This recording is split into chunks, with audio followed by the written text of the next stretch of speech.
The problems for Henry start when he rules himself.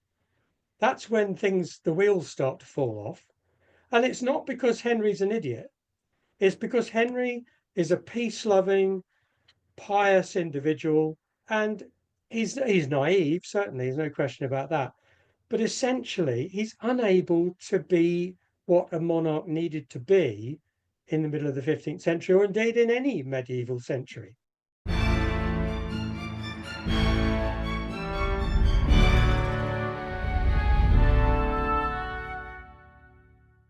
Hello. On the 31st of August 1422, Henry V, England's finest king, died aged 35. His successor, Henry VI, was only 9 months old, and so his uncle and Henry V's brother John, Duke of Talbot, became regent and continued the war in France. The young Henry was a gentle child, and most worrying for England, he lacked a monarch as mentor, and so had little understanding of how to handle the politics of kingship in the 15th century. The consequences would be severe, as the Wars of the Roses would erupt in 1455 for a number of reasons, chief among them Henry VI. Joining to discuss the causes of the conflict is historian and author Derek Birks, whose new book A Guide to the Wars of the Roses is now out, and David Pilling, also historian and author, and his latest novel is Kingbreaker, set during the Wars of the Roses. So we look into why this war broke out, a clash so catastrophic that it chewed up 4 kings as well as countless nobles and peasants. In part 1 we discuss Henry VI, part 2, out on Wednesday, examines the factions involved. Please do subscribe or follow, and if you can let people know about the pod, I'd be grateful. But in the meantime, it's Derek Birks and David Pilling, and me, discussing the causes of the Wars of the Roses, Part 1, Henry VI.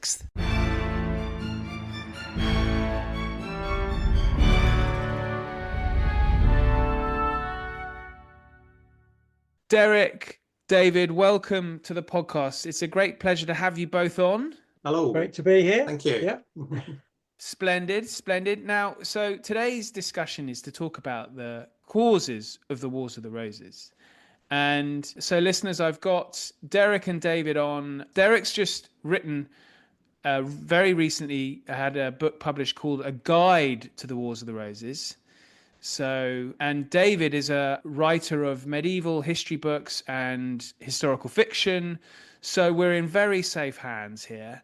And me in particular, because whilst I'm fascinated by the period, and actually I should hold my hands up. The reason why I'm so interested is because I played a game in my youth called Kingmaker. Which, I know it, yes. Yeah, it's the most brilliant board game. So if listeners, I think you can get it on eBay relatively inexpensively, but you have to write off an entire day. You can't play it in 2 hours. So Derek, I wanted to start with you really, because the Wars of the Roses, it's quite a complex set of engagements over a long period of time. And really, we've got 2 houses of Lancaster and York, but do we have to go a little bit further back to understand what a kind of root cause, or it's like anything, it's complicated and there's more than one reason for the outbreak of hostilities, which I think is in 1455? Well, it's difficult to say anything about the Wars of the Roses, really, which can't be contradicted. Good stuff. The first thing to say is that it isn't really about the rivalry or ongoing rivalry between the houses of York and Lancaster. That's not really what it is. It's in our psyche that that's what it's about. And that's because of a chronicler called Edward Hall in the 16th century, Tudor chronicler, who explained what had happened to those who could read in the 16th century by saying, well, this terrific guy, Henry Tudor, came along and solved this great divide in the nation. Now, Hall, that's not propaganda. People say, oh, it's Tudor propaganda. It's not propaganda. He was just saying what most thinking Tudor people thought. That's how they perceived it. But anyone who actually lived through it would find that a completely unrecognizable description of it. Because that's not what it was. It wasn't a civil war in that sense. Essentially, it's 3 separate but slightly connected crises. So the phrase of the Wars of the Roses obviously coined a long time ago, nothing to do with roses, obviously, but the problem with the topic is that it's in our psyche that certain things are true. And the book I've just written is trying to rid us of those, of many of those myths. Let's put it that way. Okay, great. And so, David, I just wanted to check with you because I know you've said to me before we started recording that you've got an expertise sort of leading up to this century. So you recognize a lot of the families here, don't you? Mm. Because these are aristocratic dynasties that have been in power across various parts of England for many years. And what I wanted to know is basically dynastic rivalries basically what's been happening throughout the medieval period since 1066, and the Wars of the Roses is just another one of them. To an extent, I think. I mean, one of the things that strikes me when I look at what happens in the mid 15th century, coming from where I usually, the sort of the era I'm more comfortable with, which is the sort of 13th century up to sort of mid 14th century, is that the French War is one of the big problems, and the fact that England is losing it very badly under Henry VI. And this goes all the way back, depending how you want to look at it, but I think to 200 years earlier, when the then King of England, Henry III, he bound himself and his heirs in perpetuity as a vassal of the French king for Aquitaine, which is all that was left, the last sort of bit, really, of what used to be called the Angevin Empire. And Aquitaine is the last bit to be lost by Henry VI. It's a sort of the same theme crossing 200 years. And the government of England under Henry had lots and lots of problems, but Derek mentioned three causes of the war. I'm assuming, though I may be wrong, that what happens in France and the final loss of Bordeaux in 1453, I think, the capital of Aquitaine, is one of the big problems, which it wanders away from your question about dynastic rivalry. But I was also going to say that the war, what we call the Hundred Years' War itself, although it became a national conflict between England and France, it itself starts as a dynastic contest between two francophone royal houses, Plantagenet and Capet, their cousins. And it starts out as this fight over sovereignty and then gets turned into a national conflict in I think, a very calculated way, because the kings of England, from about Edward III onwards, realise the only way they can mobilise the English populace to take part in this war is if they turn it into a national conflict. And they start adopting all of this nationalist, like the flag of St. George, and all of this language and symbolism. So by the time you get to the 15th century, it's perceived as, England versus France, roast beef versus frogs, which has stayed with us ever since. But short answer is yes, it's all, I think, dynastic, aristocratic gang warfare on a local or national scale. Good stuff. But then, okay, so France, yes, it's under Henry VI, who's the mentally deficient, but also a baby, a child when he becomes king. His father, Henry V. Listeners will may be familiar with the most recent episode on this period is with covering Henry V's reign.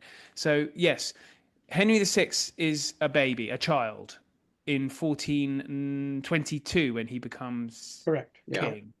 So, and then the Hundred Years' War has, so we had thought, been won by Henry V.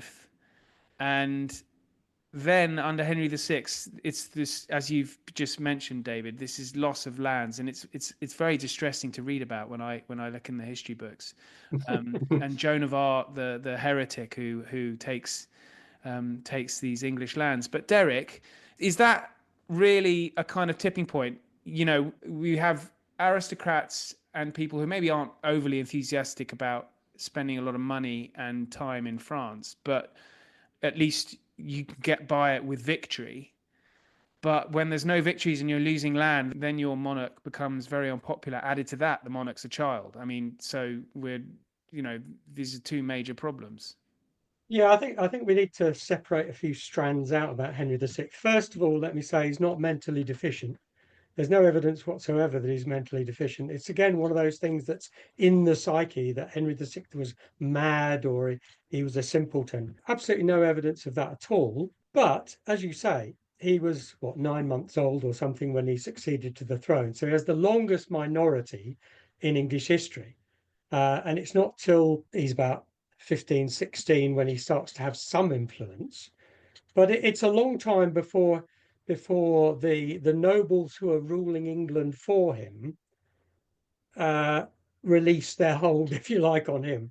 And let me say, until that point, England is actually governed pretty well. The minority is not, you'd think, well, if somebody wants to get rid of the Lancastrians, the best time to do it is when the heir is 9 months old or at some point when he's a child. It doesn't happen. It doesn't happen. Nobody's challenging Henry VI at He has all. two. Sorry to interrupt you, but he has two uncles, doesn't he?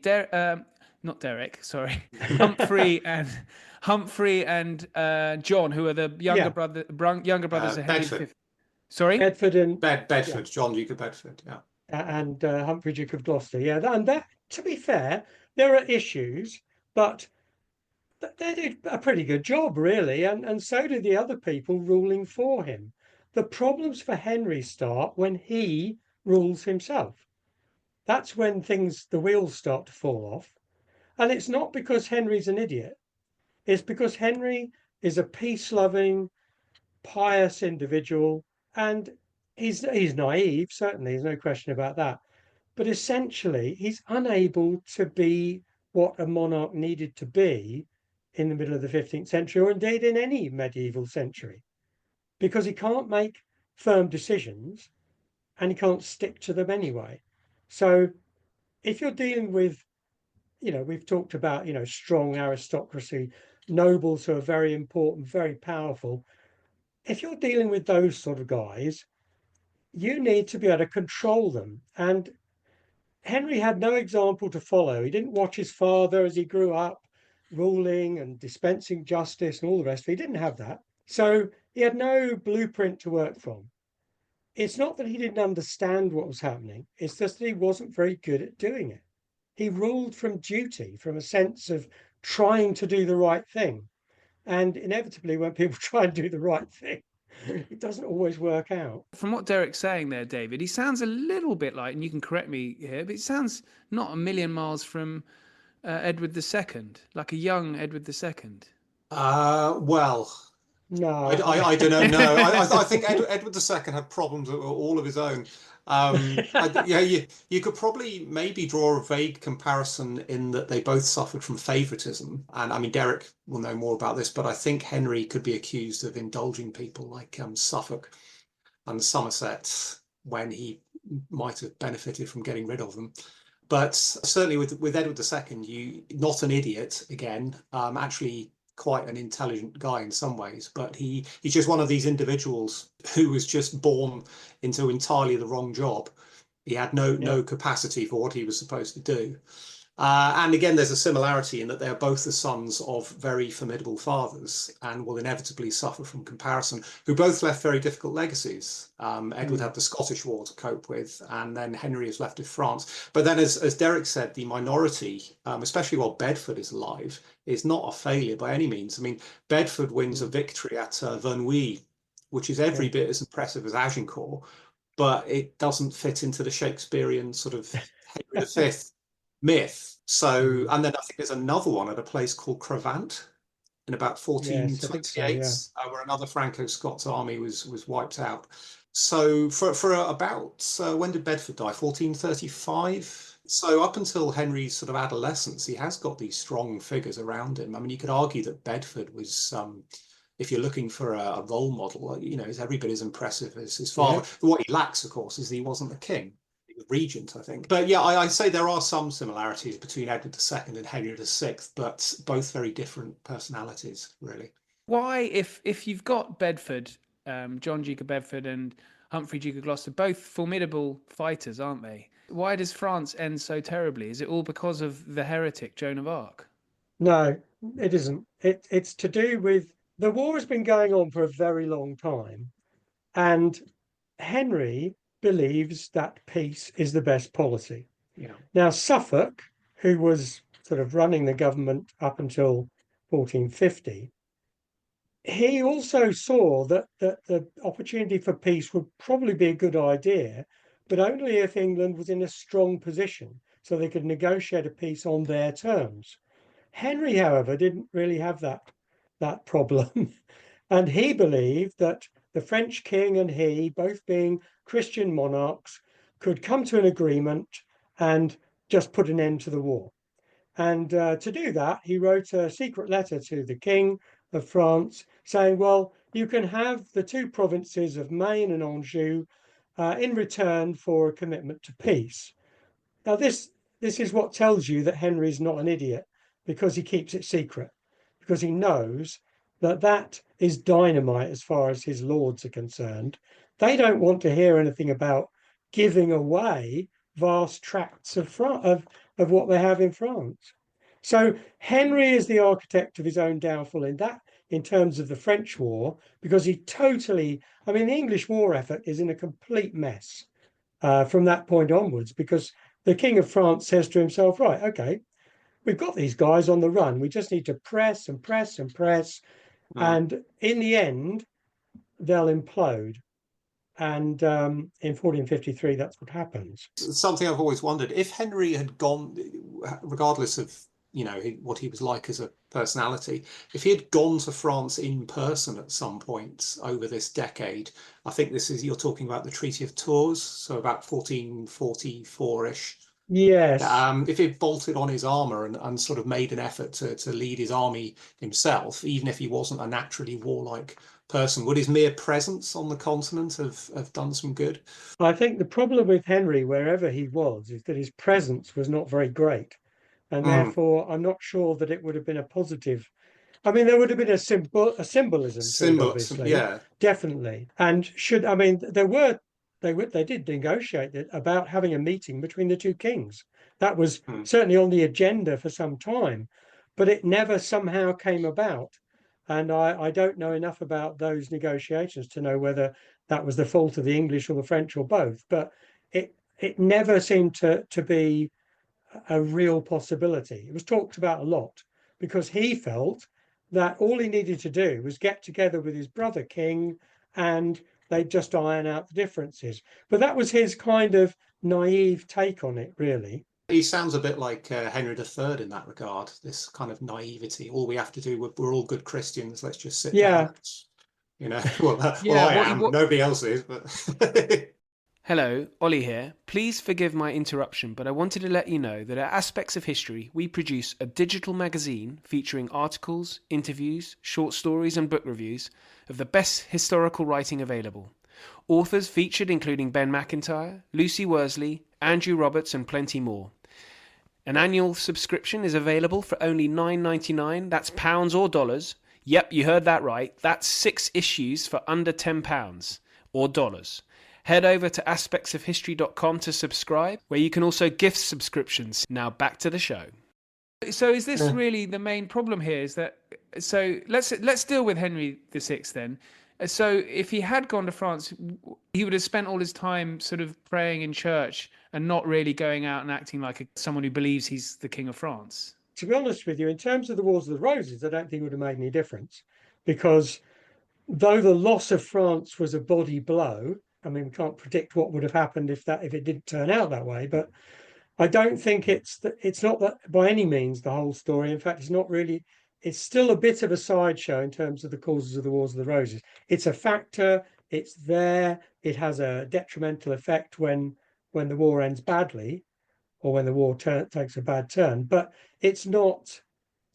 It doesn't cause anything to happen in terms of the Wars of the Roses, what we call the Wars of the Roses. Okay, well, we'll get to why you think that is then. But Henry himself, he's accused of being, I said he was mentally deficient. You corrected me. Where do we get this story of him being, I don't know, is it sort of a mental illness accusation?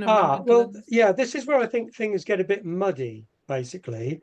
He's not a simpleton in the sense of somebody who has no sense at all, doesn't know what he's doing kind of thing. But at the time, they actually had to defend in the law courts against accusations that he was a simpleton. So it's not as if at the time these things weren't leveled in his direction. But I think the motivation for those was not that people genuinely thought he was an idiot, but that he was doing things which they didn't expect the King of England to do, particularly in relation to France. And so I think there's that side of it. The other thing, completely separate thing really, is the fact that he goes into a catatonic trance or a catatonic state in 1453. And that is to be honest with you, the most important thing about Henry VI. Because in 1453, a number of things happen. It's one of the August is one of those months of the century that you want to forget, really. First of all, the great English hero Talbot, who is leading the war effort in France, is killed, and a major battle is lost.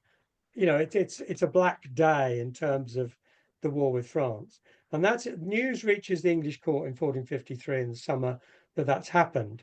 At the same time, better news: Margaret of Anjou, Henry's wife, is pregnant and is expecting a child, which has been long awaited and is also obviously a clearly important point. Now, we're not sure which of those two events sends Henry VI over the edge, really, whether it's the surprise of his wife finally getting pregnant or the news of the defeat in France, or a combination of the two. But shortly after that, he basically goes into a catatonic state and is in no communication at all with the rest of the world. That's so Now, weird. very weird. But Yeah. surely it's he's happy about the child, his wife being pregnant, so it's got to be the defeat.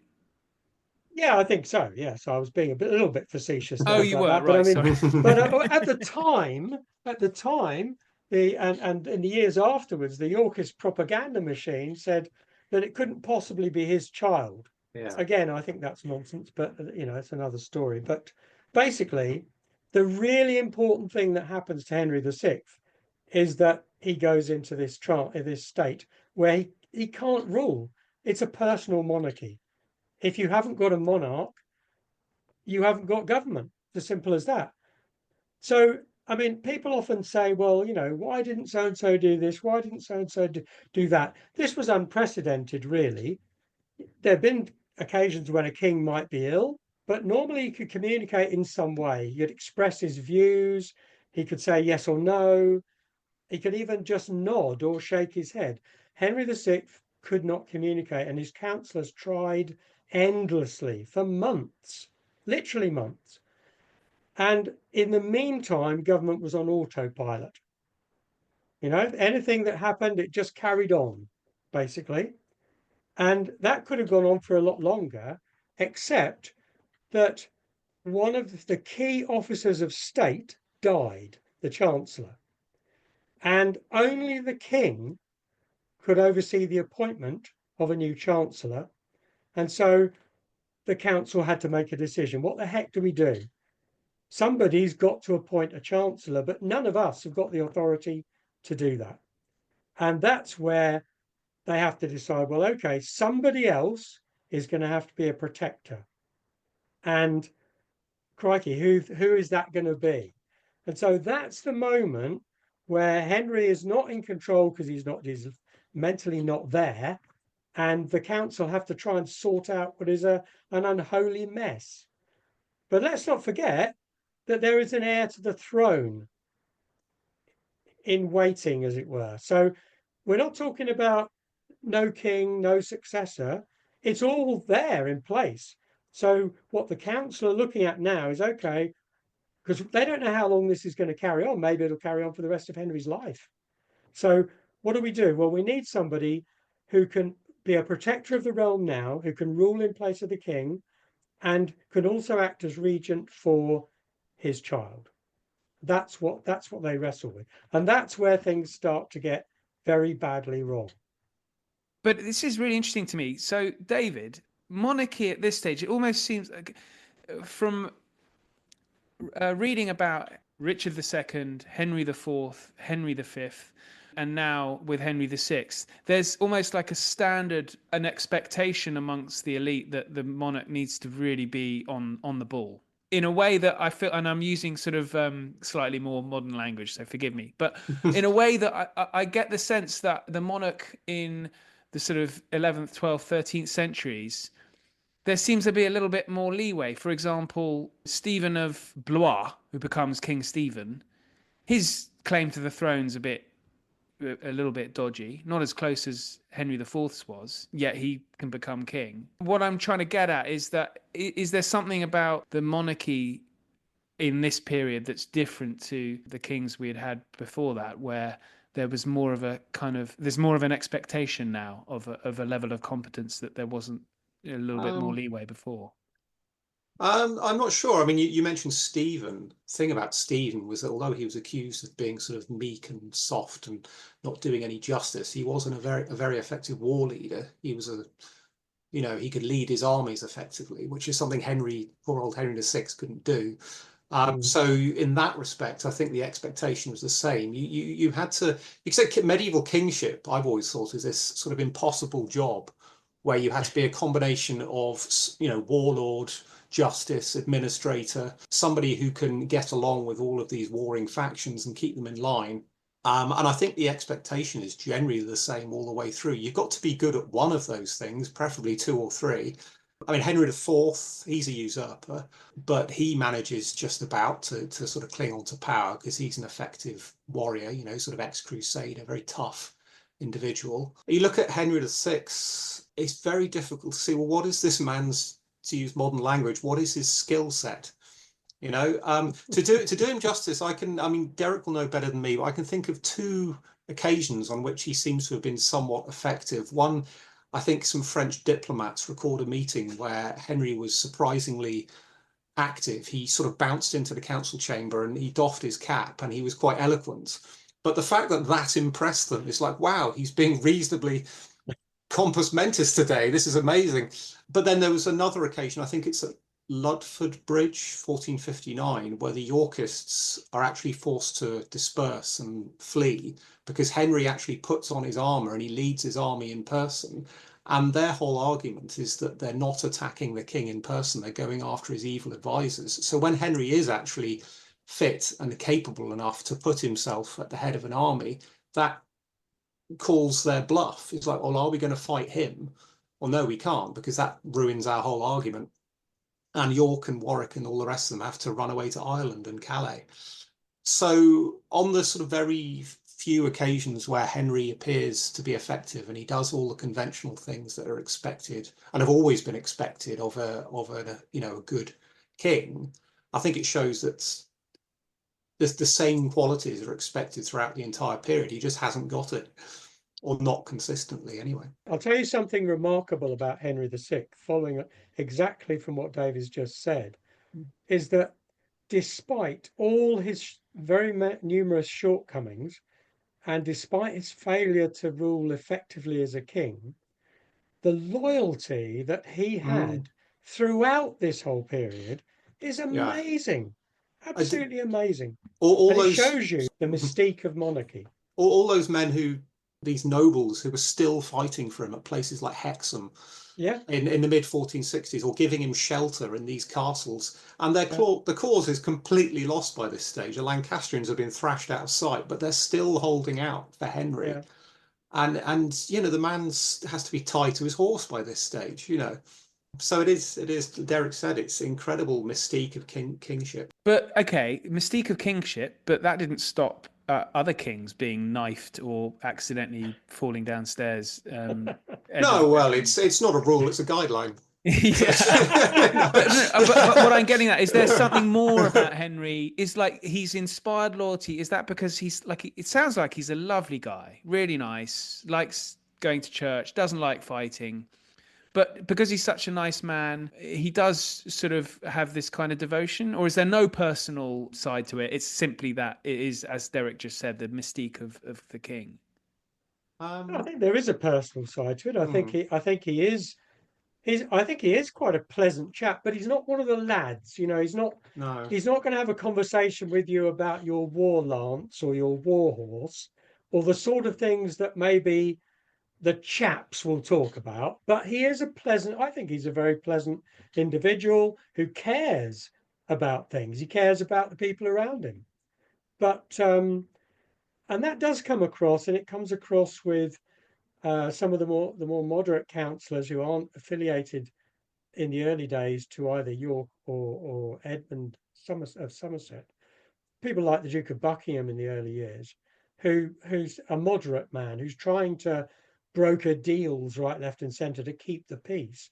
He seems to respect the king. He seems to he seems to be respected by the king. So I think there is some relationship there between Henry VI and some of his nobles.